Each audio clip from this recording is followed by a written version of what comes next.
Kevin Cuyambao, may tsansa pa sa NBA, 5 workouts, nasa Sacramento, at mukhang nasa orbit ng Lakers. Patuloy ang pag-abot ni Kevin Cuyambao sa kanyang NBA dream habang pansamantalang hindi pa rin kumpirmado ang kanyang pagbabalik sa Gilas Pilipinas.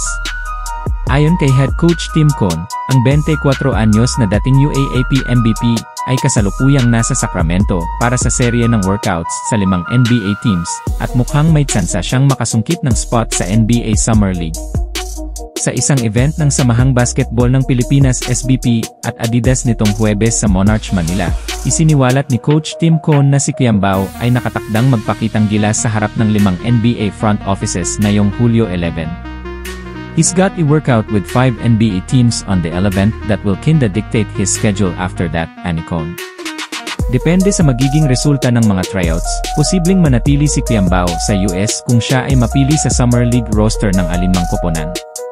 Kung hindi, maaga siyang babalik sa Pilipinas para sumali muli sa Gilas program. Inaasahan sana siyang makabalik ng July 16, pero ito ay tentatibo pa rin. Bagamat naunang naiulat na may interes ang Sacramento Kings kay Cuyambao, hindi kasama ang pangalan niya sa opisyal na Summer League roster ng Kings. Pero isang intriguing development ang lumutang, ilang fans ang nakapansin na tila nasa Los Angeles area si Cuyambao kamakailan, at lumalakas ang bulong-bulungan na baka isa sa 5 teams na ka-workout niya ay ang Los Angeles Lakers.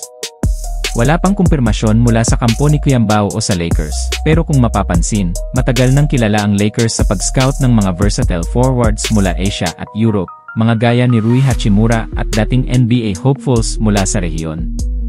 Habang busy si Cuyambao sa kanyang NBA mission, nagsimula na ang paghahanda ng Gilas Pilipinas para sa FIBA Asia Cup, kung saan may nakaschedule na tune-up game kontra Macau Black Bears sa July 28. Sa ngayon, wala pang kasiguraduhan kung makakasama si Cuyambao sa national team sa torneo. But, all eyes on July 11. Ang July 11 ang magiging make or break day para kay Kevin Cuyambao. Kung mapahangan niya ang alinman sa 5 NBA teams, posible siyang mapasama sa Summer League mula July 10 to 20. Kung hindi naman papalarin, asahan natin ang kanyang muling pagsama sa Gilas.